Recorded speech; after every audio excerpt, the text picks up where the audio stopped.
Getting 5 for 90. I assume that brings the Rockets at a comfortable level on the luxury tax threshold that the new Fertitta man who bought the team, was sort of like keeping.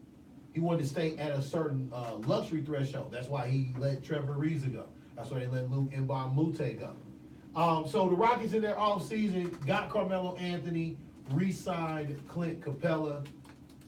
This takes away like all Capella's 20s, I think, because he will turn 25 during the season. Not saying that at 30 he's a diminished product, but I wonder why he didn't bet on himself. Chris, you got a theory as to why he didn't go with the 1 year deal and then with an ability to possibly make $150 million on the NBA free agency market? Comfort. Okay, I can buy that. I think winning changes that. I think one thing that I think we're transitioning from in the NBA, and we saw with Paul George, we're sitting with certain guys. Look, man, I'll stay in this situation for this amount of money because I think we got a chance. I think he understands he maxed out with James Harden and Chris Paul. I mean, you're playing with two ultimate playmakers. Because if he goes to a team, think like this, next year, you get DeAndre's situation if he stays in Dallas. If he doesn't, Dallas becomes the easy favorite to get Clint Capella. Because that was their number one, that was his number one target. But then you got to think about this. He leaves James Harden, who's probably a two-time MVP, probably going to that season, Chris Paul, and a whole bunch of other guys on that team to go to that. He might not even be the same player. So I think he understands his skill set. And also, man, the market is going to change because nobody has money. Now, next year, there's teams that have money, but unless case the team really wants him, there ain't going to be too much money out there to be spending. Chris makes a fantastic point about Clint Capella being unable to create a negotiating market for himself because, like you said, the summer of 2016, we're still dealing with the ramifications of that 2 years later. And yes, the books will open up in the next 2 years, but Chris is 100% right. There was no market created for Clint Capella to even get another offer. And the other thing is just the whole notion of restricted free agency, which is designed basically to keep you on the squad that drafted you for at least the first 8, 9, 10 years of your career. All right, D-Wade has, I don't even want to call it a conundrum. He's got a decision to make. He has a standing 3-year and $25 million deal with a Chinese club known as the Golden Bulls. He already has secured a lifetime deal from the athletic company Li Ning, based out of China. The Heat, speaking of contractual issues, they can only pay him the mid-level exception of $5 million for 1 year. I'm going to go with the logic I heard from Bob Ryan on Around the Horn this week.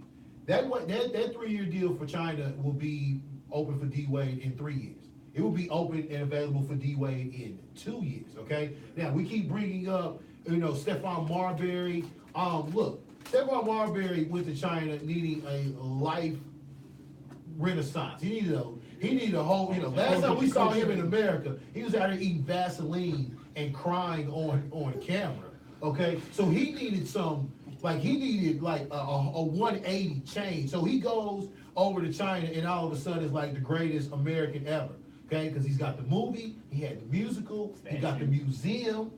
What is in the Steph Marbury Museum in China? That's where they moved Stephen Barry to. Okay, say no more. And so, he's a legend. Like, D-Wade will go there sort of how Zlatan Ibrahimovic and other faded European soccer stars come to the MLS. So he can, D-Wade's, I think, 36, no, he may be 38. Yeah. D-Wade can go to China and play if he wants to at age 40, and I think the money will be there. Will we see D-Wade playing basketball in the continental United States this year, Chris? Yes. Okay. I think that his son. Yes, got the 2 teenage kids as well. And we got to be careful with that one because I think that Zaire now is at a level where he's about a few years away from graduating. I think he wants to enjoy that. There ain't gonna be no enjoying when he's over in China. And yes, sir. He's not playing. So I think that I think that's opportunity. For me, D-Wade needs to make a decision on who he wants to play for. Does he want to just ride out in Miami and be and kind of Dirk ambassador kind of guy and say, hey, this is what it's like? Or do you just say, you know what? Give me that minimum. Let me go find a championship team to go run to. Houston. Somewhere like that. So I just think that he has to make that decision. Now, money-wise, if he wants to make his brand bigger, you take the China deal. Because you gotta think about this, man. Like one thing that I think we made fun of Klay Thompson with his financial way of everything being ran. There's a thing called China Klay that's very popular. And Klay Thompson's gonna be one of those guys that when after his next deal is done, he can go to China and make max money. Interesting thing you said about Klay Thompson, because a year ago, because we project him as the most likely, warrior to have to be gone in the luxury tax purge, and that his contract and Draymond Green's contract is up first. Klay was like, yo, I could take a pay cut because I got this shoe deal with this Chinese company called Anta that's worth $80 million. So, I've grown up around money my whole life, so money in a sense isn't really a big deal. I do think D-Wade will play in the continental United States, but I do think that he makes his way to China eventually. Look, Li-Ning does not give you a lifetime deal and be like, nah, we only gonna have this in America, bro. Nah, America and then your off-season tour. Nah, we need more than that. All right. So we have a Mavs insider, like an actual insider that is inside the bowels of the AAC, gathering news and reporting the facts and just developing and networking relationships, and that is our own Chris Henderson. And I was very intrigued when I read about the Yogi Ferrell situation. So Yogi Ferrell was another player that has the restricted free agent deal who, and if the team decides to pick up your deal, they'll sign you, you'll play under the last year of that deal. But if they rescind your rights, you become an unrestricted free agent. So this is what I read, and Chris will straighten this up for you. The Mavs rescinded the qualifying offer from Yogi Ferrell, making him an unrestricted free agent. So he could sign with any team that he wanted. But the reading goes that it was understood that he would sign with the Mavs at a better deal. Well, that news was announced, and then like less than 36 hours later, he's gone to Sacramento. Kind of like Mookie's boy, Bjelica, from the Timberwolves, who wanted to not sign with the Timberwolves, but then go to Europe, but he eventually ended up a Sacramento King. Chris, Yogi Ferrell is a Sacramento King after announcing he would be a Dallas Maverick. What's going on here, sir? I just think playing time. To keep it brief, I won't get into the whole deal about the money and everything because technically he's not making more money to go there. I think it's playing time. Yogi, through his heart and mind, he wanted to be a Dallas Maverick, but I also think he understands the situation with Dallas. Young guard, another young guard drafted. Playing time is going to be slim. Unless case somebody gets hurt, knock on wood, it doesn't happen. I think with Yogi, he has an opportunity to get more money now in Sacramento by playing this year, and they're not going to be a good team. I also think he looked at that because, look, at the end of the day, I'm not saying Dallas is going to be a playoff team, but they're likely as one of the non-playoff teams, not naming the Lakers, obviously, to be a playoff team because of the added talent. So I think he looks at that and says, well, it's going to be slim pickings over there in Dallas, man. He gets the playing time. I think the philosophy changed a little bit, and I think he wanted a new beginning. Not saying he would come back to Dallas because he's already expressed he would, but I think that for the time, not naming De'Aaron Fox, it's pretty slim over there at that guard position over there in Sacramento. Yeah, I was about to say, what is the Mavs guard depth chart looking like currently? Well, you got Dennis Smith, Okay. Wesley Matthews, Okay. J.J. Burrell. You have Devin Harrison just returned, Dorian Finney-Smith. There it is. There's the other name. Okay. And you get Luka Doncic, he doesn't have a position, but But he will see time at the guard. He sees time at the guard, and you got a lot of guards over there, not including anybody that makes a team from the possible G League or D League. But then you get all those wing players. They're 6'11" and higher. Costas, they just traded Motley because they couldn't find him any playing time. Okay. So I think that the guards look. If you know Rick Carlisle, he loves small guards. Rick Carlisle loves running the 3-guard system, 6'4" and under. Have them play that, run around a lot, but it's just with enough space. Now I think he understands his playing time, especially now that Dennis is level 2, and they're expecting Dennis to level up. So we'll see. I think it's a good move for him. But he did say that it wasn't about the money because obviously he's not getting the second year guaranteed, and the cost of living in LA costs way more than the cost of living in Dallas. Well said, sir. Thank you very much. All right. Good fight weekend. We had a full UFC card, and we had a very interesting boxing card that sort of set up some future situations. So let's get to the boxing real quick. Mikey Garcia, now your WBO and IBF lightweight champion. That is 135 pounds. Unanimous decision over Robert Easter Jr. And one of the things that had me chuckling during the fight is when I heard that Robert Easter Jr. had went and trained with Adrian Broner's trainer named Kevin Cunningham. And you that have listened to most sports talk over the years know that one of the complaints we have about Broner is his inability to continue to throw hands. And Robert Easter did not fail in that expectation. Now, he started out doing what a lot of us thought he was going to do, take advantage of his height and his reach. He had a 7-inch reach advantage over Mikey Garcia, and he had 5 inches on the height, 5'11" to 5'6".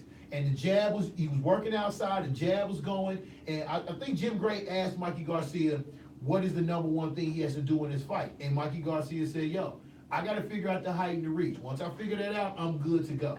He said that, I'm thinking maybe the 4th or 5th round. He had this figured out at the end of the 2nd round, going into the 3rd round. He knocks Robert Easter out in the 4th? 3rd round with a nice right, with a right left hook combination that caught him off balance, and he was the more aggressive fighter going forward. Somehow, the Robert Easter camp thought that all he had to do was throw the jab for the entire fight, and he would be fine.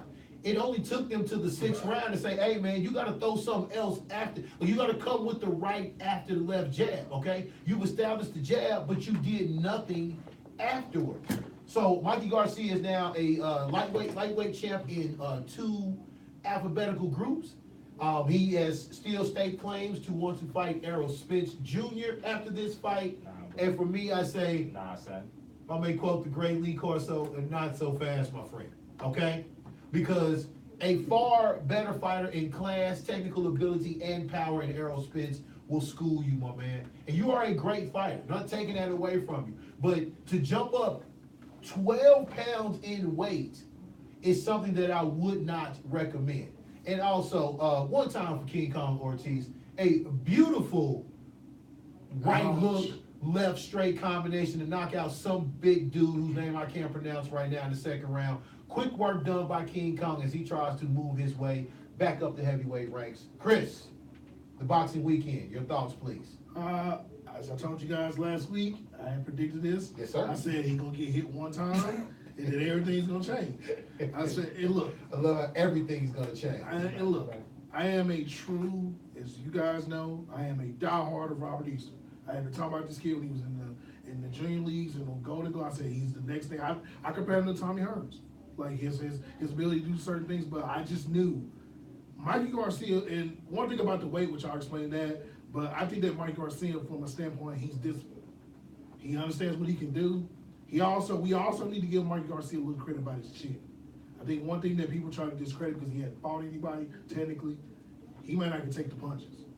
I think once he figured out, he fights like a bulldog. He fights with his head down. He comes at you full speed. He's what I consider a technically sound Marcos Maidana. Very technically sound. Once he catches you off guard, he hits you. If you look at all his knockouts, it's from that same punch, that hook. He catches you with that hook while you're in motion, and it's more like a flash knockout. So I think it was a great fight. Robert Easter, I give him credit because most guys, like Boner, when they call Maidana, they seem to lose in the fight, and then they get knocked down again and again. There was times where he could have got knocked out again, but he showed toughness. I think for him, this is a stepping stone for him that he can get better at. There's no point for him to move up. I think for him, his height, he should move up and put on the weight because I think that for him to be so tall, he's not as fast as those guys. And I think that's a big issue. Good point. Great point. Now, for Mikey Garcia, I know you mentioned the weight thing, 12 pounds. But from what I understand, as I talked to one of my good friends on Twitter who actually boxes in the camp with them, he actually works with them. He's been around the boxing thing as well. He mentioned that Mikey walks around at 155. He walks around at 155. Okay. And then when he gets time to train, he drops that 10 to 12 pounds to fight. So he said it won't be an issue for him to fight at that weight, to fight Errol Spence. He said it may be a better fight than what we think because he can take the punches. The problem is this: how many of those can he take? And to me, my thing on Errol Spence will be this: he hadn't fought a fighter like Mikey Garcia either. Mikey's pretty active, and that's thing that a lot of guys get messed up with Mikey Garcia because he's a very active fighter. Now, for any of the boxing fans, there's only one fight we do want to see, and that's when he gets back from his recovery for surgery, will be Lomachenko versus Mikey Garcia. Yes. It's the perfect matchup. Proper weights. They can Yeah. they can fight at 135 or 140. Yeah, yeah. I agree. I think Garcia should unify the lightweight division. So I think so too. So, or look, since y'all both chopping about Errol Spence, get a Bud Crawford versus Mikey Garcia fight going. Let's get that fight. And whoever's the better fighter, you go fight. It's 200 bids. It will sell. That card will sell easy. You got 200 beat fighters have dominated both, unified both of their divisions to go fight them. So I think that would be another one. So that's it about that. I think Robert Easter needs to take a step back, get himself together, get away from. Look, it's not the trainer, it's the fighter. So I'm gonna say, yeah, he's gonna figure that out. Other than that, shout out to King Kong Ortiz. Man, 38 years old. Yeah. The listed age. Yeah, so listed age, but that's a big boy, and like DA said, beautiful knockout.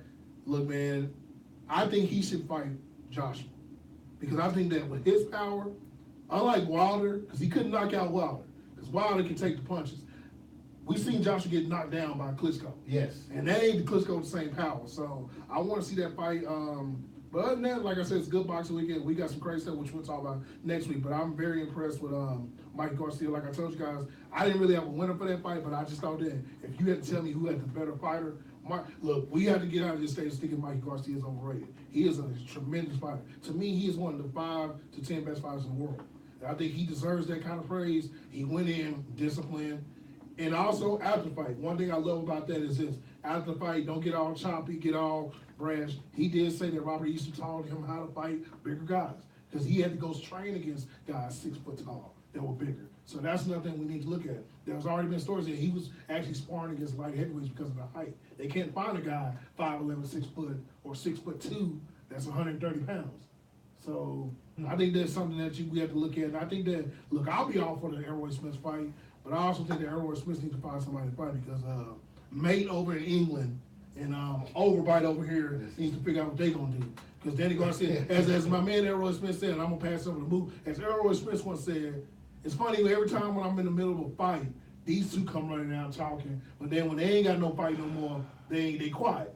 So one time for Errol Smith, I can't wait to see who he's going to fight, but I think if you want to set this fight up for Mike Garcia and him, make Mike Garcia and Bud Crawford fight first. That way we know for sure that it's real. Make them fight at the weight again and make sure, see who's going to be there. And then after that, look, man, Keith Thurman needs to give up his belt. And that's it. All right, very good. Mook, a very promising weekend in MMA. And I'm done. Give us the MMA news of the weekend, sir.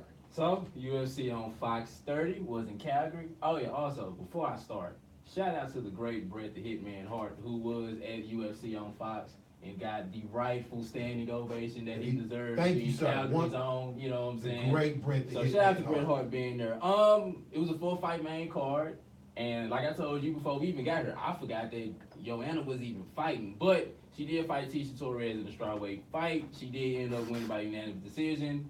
This was actually her first 3-round fight since 2014. Because, you know, she's been the champion and she's either been having the belt or fighting for the belt. So that was kind of a, you know, I guess kind of a quote-unquote downgrade for her. But to be honest with you, it was a good fight. It was a nice competitive fight using all the UFC cliches you can. But this is where Tisha Torres messed up. Why are you trying to clinch? Why are you trying to clinch with Double J knowing that's one of her specialties? Now, look, she tried to take on the ground. That double leg wasn't getting it, girl. You know what I'm saying? So if all this fails, at least try to go for a single leg. But, I mean, Tisha did rock her at the end of the second round. You know, had Double J kind of wobbling a little bit. But Double J ends up winning by unanimous decision, like I said. It was a good fight. It was one of them fights where I feel like Tisha Torres really wasn't just all that damaged, I guess. And you know what I'm saying, as far as like losing the fight go. But she has lost to like, you know, Double J like, what, twice now? Yes. Now, as far as what's next for her, because I know you're going to ask, she kind of stuck. Like, if you want to be honest, she's kind of stuck. Yes, she has already beat Jessica Andrade and Carolina, but at the same time, you lost to Rose twice. So, all of that, yeah, she's running for me, and I'll get to all of that later, but she's kind of stuck. Her best bet would be to fight the loser out of Jessica Andrade and, you know, Carolina at UFC 228. So you're comparing this kind of similar with boxing with Danny Garcia. He lost that fight and it kind of hurt him because now it's like, yeah, we want you to fight the next best person, but you got whooped. But he didn't lose twice though. Yeah, Joanna's Yeah, best Joanna lost bet. twice. Joanna's best bet is to hope that Rose loses twice to the same person and she keeps winning in this process so she could possibly get a title shot against a new person. Or do what she said she was gonna do and move to 125 But pounds. she already said she's not doing that until she get her belt back. So, like you said, the only way that's gonna happen is Well, if Rose loses to the winner of Andrade and Carolina, then she'll have, you know what I'm saying, some kind of say so because she has beaten both of them before. But indeed. as of right now, you stuck, boo. You know what I'm saying? So, co-main event, the great Jose Aldo took on Jeremy Stevens. Aldo win by TKO in the first round, and when I say he hit that boy with that liver shot, and this all you saw Jeremy Stevens do was just grab his, it was one of them, you know what I'm saying? Virgil Hill. Virgil Hill, Virgil Oscar Hill. De La Hoya, That's they all can relate at the liver punch. And that's exactly what happened. Now look, Jeremy Stevens was rocking Jose Aldo in the first round. Now granted, as we all know, the best way to kind of beat Jose Aldo is to like use his pride against him. Everybody knows that's been watching UFC for a while, or MMA. Jose Aldo will just stand there and throw punches with you for the most part, especially recently. Is why he also lost to Max Holloway twice, but that's a story for another day. But I mean, both of them, the thing that I liked about this fight though is like both of them has fantastic head move. You know how they would be watching fights and it'd be like every time you throw a punch, you just getting tagged. Yeah. You just leave it up like On a straight line. that was not an issue for this fight. Jeremy Stevens looked fantastic. I'm not even gonna lie, but all it takes is one, bruh. The liver punch is undefeated. We saw Errol Spencer's previous employer, Bruh. opponent, your man Ocampos, just crumble. And that's basically what happened to Jeremy Stevens. You know what I'm saying? Jose Aldo, he did withstand a lot because he was getting rocked like for a while, like for the most of the first round. But he gets his first stoppage win since 2013. Props to Jose Aldo. Still one of the best, if not the best featherweight champion, in my opinion. But as far as what's next for him, he's kind of in a situation now. I will say this though, Dave. He's not like Joanna. He was just like, yeah, if I get a title fight, cool. But he said he is willing to wait because he understands like you're not really in an immediate, you know what I'm saying, title fight contention. So if all else fails, even though I know this ain't gonna happen, I would like to see Jose Aldo fight Brian Ortega. Now we know Brian Ortega probably ain't gonna take no fight, you know what I'm saying, besides the title fight. But if y'all waiting and seeing, I would like to see that. Or Jose Aldo versus Korean Zombie, Dave. Yo, the Korean Zombie, I read is in negotiations to fight Frankie Edgar next. Yes, and that's what I'm saying. Like, whoever, you know, if Korean Zombie beats Frankie Edgar, then that. Or, I got one for you too, Dave. Now, it might have to be a catchweight situation. Have him fight Anthony Pettis. You know, Anthony Pettis has been on a nice little run. Jose Aldo is kind of trying to get himself. Now, the problem going to be neither one of them want to switch weight classes. That's why I said it might have to be a situation where it be catchweight. But either one of those three fights would do. Now, as far as like which one will probably be the most likely, it probably will be the Korean Zombie fight. And I have no problem with that. All right. The main event. Eddie Alvarez versus Dustin Poirier for the second time. Now, the first fight happened literally just 14 months ago. So, it really hasn't been that long fight-wise since that last fight. Now, before I say what happened in this fight, now, Dave, as we all know, what happened in the first fight, Eddie Alvarez basically got quote-unquote disqualified because he hit Dustin Poirier with some illegal knees, you know, with the new rules. Keep that in mind, Chris, while you're looking at me like that. So, we get to this fight. We're about 1 minute and 49 seconds into the second round. Dustin Poirier is leaning on the cage. Eddie Alvarez has top position, and he throws the elbow.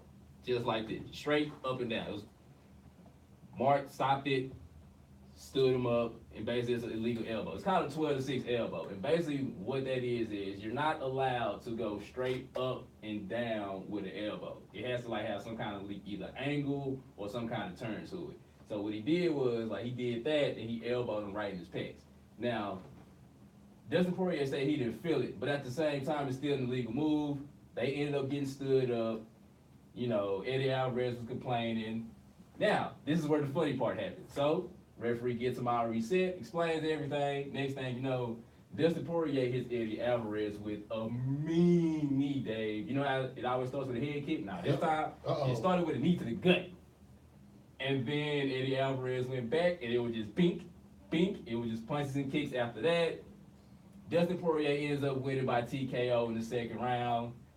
This is basically over. There's no reason for them to fight a third time. Dustin Poirier has won both of them. Now, here's the shenanigans.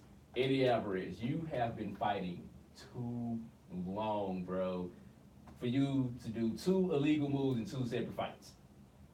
The 12-6 elbow rule has been around for a long, well, not really a long time, but it's been established enough to where you know what it is. Even Cormier was just like, you know you can't do that. And Eddie Alvarez has been in our lives for a very long time, Dave, especially just MMA in general. So, I mean, now granted, I did see the statement where his coaches was taking responsibility for it, but at the same time, if you're a fighter though, you're supposed to know the rules.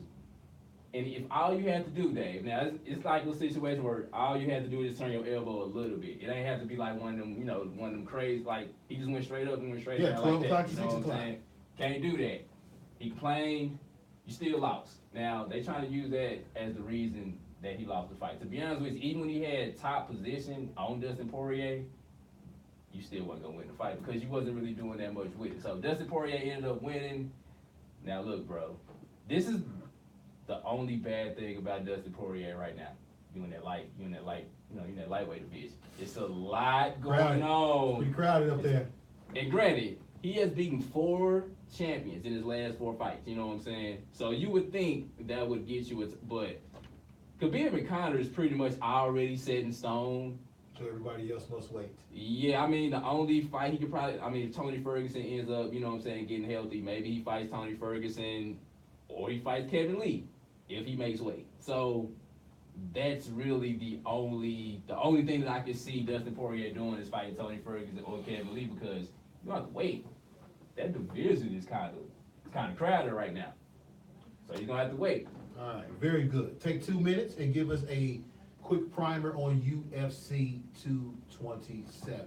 Yes, that is going to be this Saturday with Dillashaw versus Cody. Part 2. It's going to be one of the most bro. Yeah, it's going to be such a bro out, dog. But to be honest with you, as much as he's annoyed me, I got Dillashaw winning again. I got Dillashaw winning too, man. I don't know when you prepare for a Dillashaw, how do you simulate the speed in the movement? I have no idea. Okay. And he's been training with Bas Rutten with Muay Thai, so he's adding even more to that. Demetrius Johnson versus Henry Cejudo too. Henry Cejudo will be in that 0-2 Joanna situation where you lost to the same person twice. You gotta go John Dodson and move out the other division. Or just go to Bellator. Your boy Cub Swanson is fighting. I saw that. So, it'll be interesting to see how that work out. And your boy jumping it out. Good old Thiago Santos is jumping off against Kevin Holland. So 227 will be interesting, but I do got all champions retaining their titles though. Okay. And Demetrius Johnson will win by knockout. All right, I see you have both screens up, and it's in lieu of a last commercial break. You ready to jump into history? Yeah. Video games, please. All right, we're going to start in 1993. Bulls versus Blazers in the NBA playoffs was released. Fantastic. Still got the box set. Still got the box set. Yeah. Does it work? Yeah. It works. Okay. Yeah. All right, very good. Yeah. In 1998, one of the most underrated fighting games, in my personal opinion, Rival Schools was released for the PlayStation 1. This game is fantastic, man. And also, you get to fight with Sakura, and that was probably the only time that I felt like she was useful because she ain't really that useful to me as Street Fighter. She's like the Dan of Street Fighter. So, in 2002, Virtual Tennis 2 was released on PS2. Damn, that was 2002. Hey, look, I am a fan of tennis games, whether it's Virtual Tennis or Top Spin, but all I know is the one that was on Dreamcast with the Williams sisters on the front. Boy, it got real, son. Very good. In 2003, released for the Fat OG Xbox, Aliens vs. Predator Extinction was released, and that was actually a pretty good game, especially considering it was Aliens vs. Predator, and it was way better than that second crappy movie that they came out with years later. In 2014, one time for the greatness of The Last of Us Remastered for the PS4, one of the best games, in my opinion, and the second one's coming out real soon. I heard news about that. There's a lot of sexual scenes from what I Oh, understand. well. There's some Excuse me. little controversy going on in this game, you know what I'm saying? But and we gonna end 2015 with Mega Man Legends. And speaking of which, Mega Man 11 does come out this year, which means I will definitely have to get that. What console?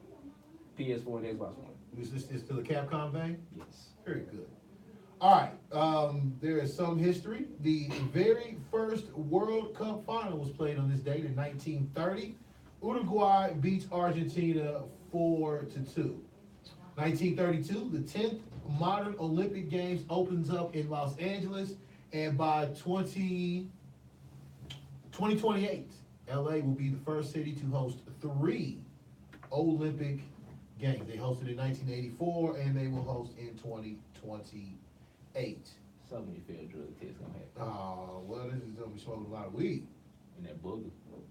1951, Ty Cobb testifies before the Emanuel Seller Committee, denying that the reserve clause makes peons of baseball players. And if you know what the reserve clause is, it means if you signed a contract with your original team, you are there for life. One time for the homie Kurt Flood. What else? Yeah, yeesh, whoosh.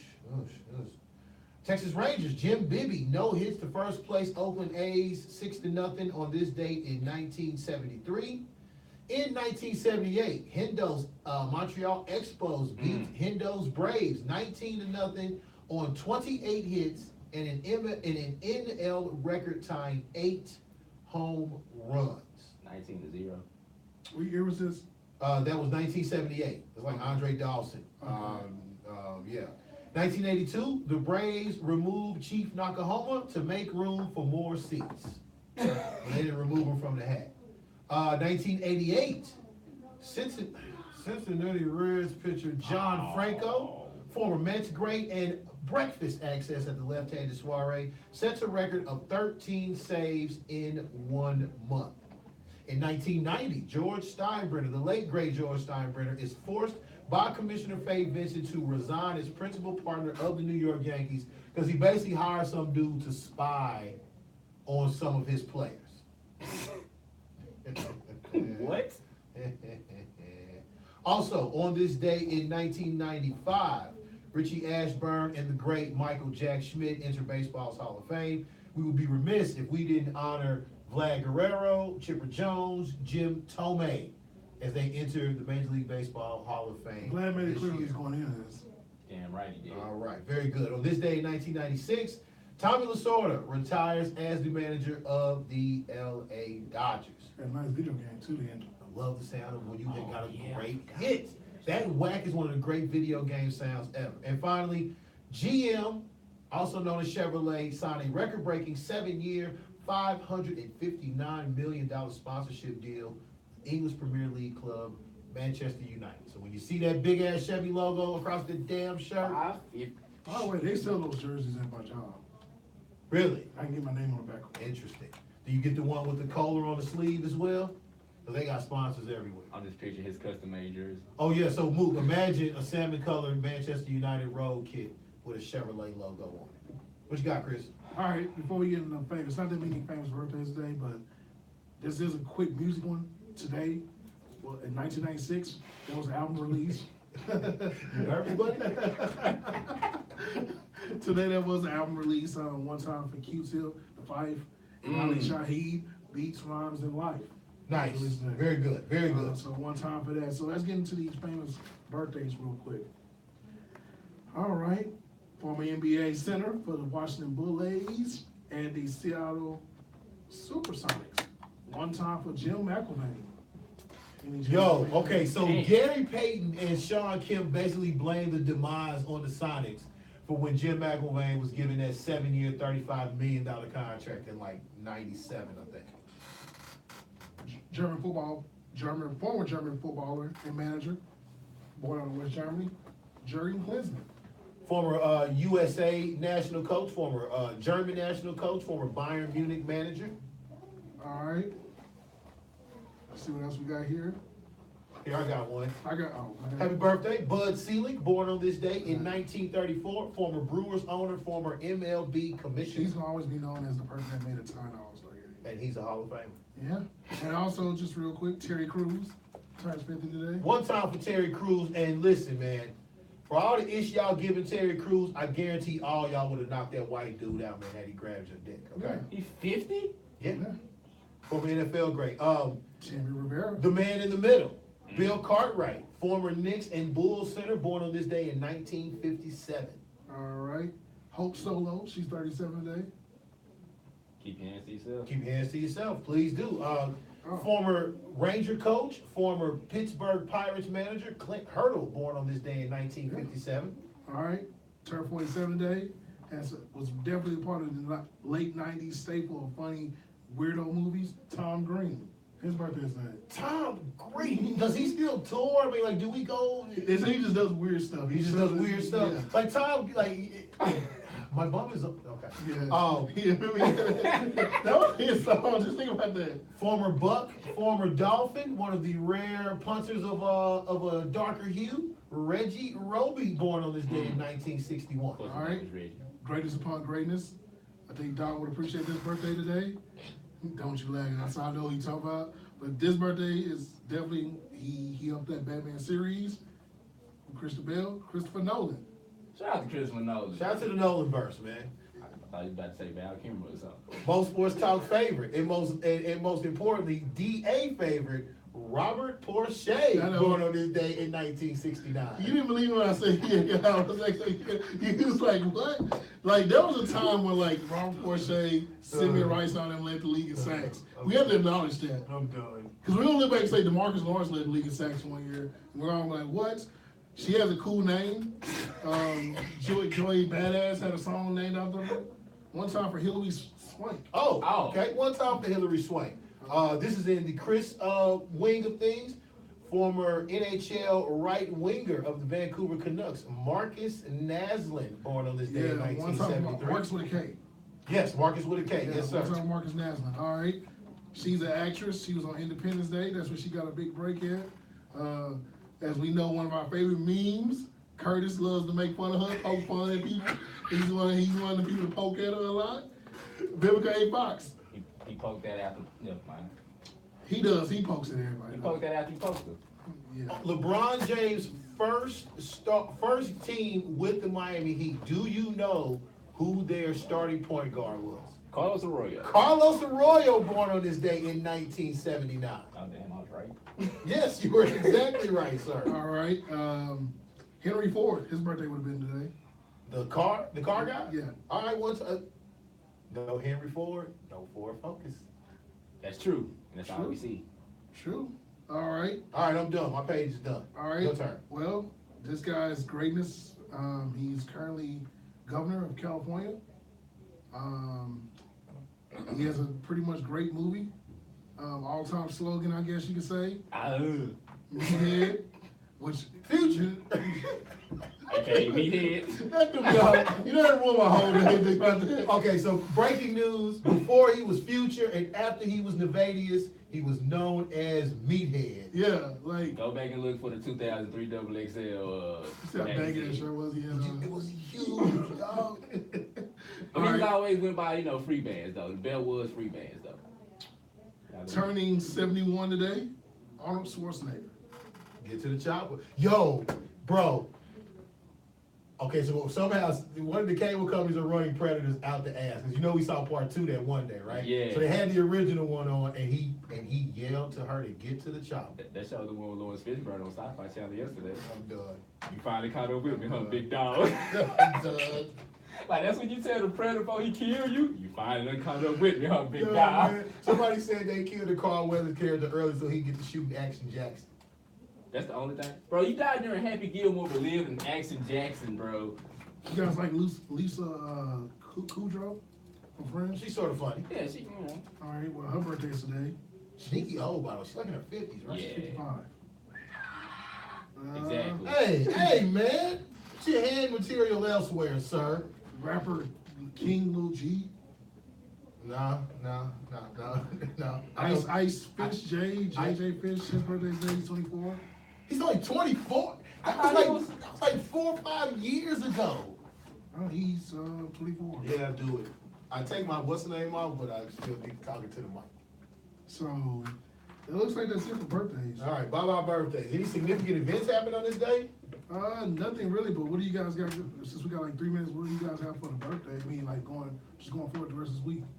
I'm watching 227 on Saturday. 227. You know, we are at the pennant time in baseball, like right before we hit the dog days. That's about it, man. Hey, dude, the ESPN gotta write Meek Mill that check for that fantasy football commercial? Pretty sure they Who do. gets that? Who gets that money? Probably Ross. Okay. Yes. I mean that's a logical that's a logical place for the check to go. One time for Kendrick Lamar. Oh, Hey, he was in Powell. He did a very Oh, he's in good job. Powell? Yeah, He did a very good job playing that role. So one time for him. So he just look all California on the East Coast? like crackhead. He played a crackhead.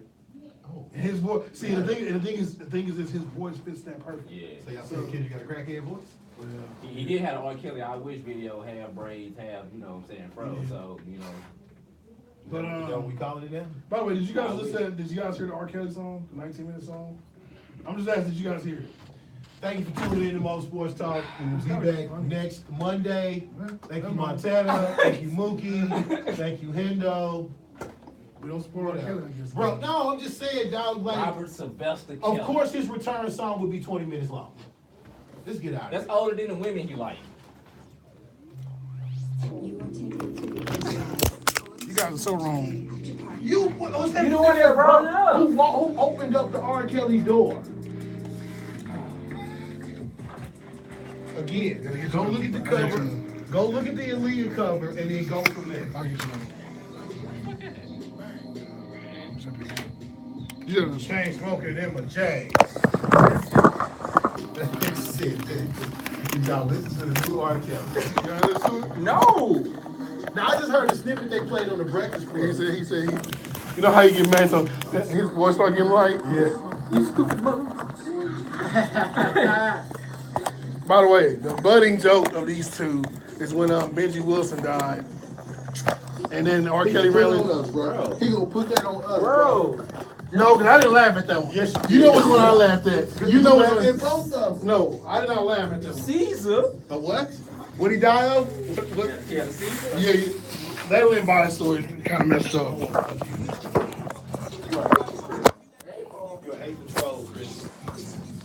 You laughed at Lynn Body's dad too. What his dad say? He died of a Caesar. A Caesar? That's why you say he feels so hard. Right, like why you saying so hard, bro? So hold it this week.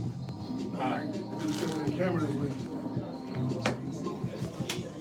No, I say, man, it's like that. What happened to him? He had a warrant, right? You gotta put me out about that. It's like that first came on. Their warranty is been expired. What's wrong with it? I guess some shit went out.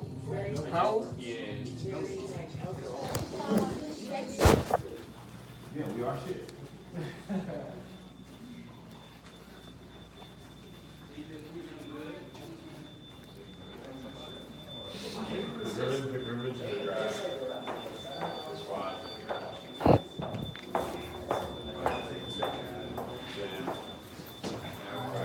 Who will be the one? Come on, man. I want y'all to get in there, man. Hi. That's who Robert Frank be talking about. When he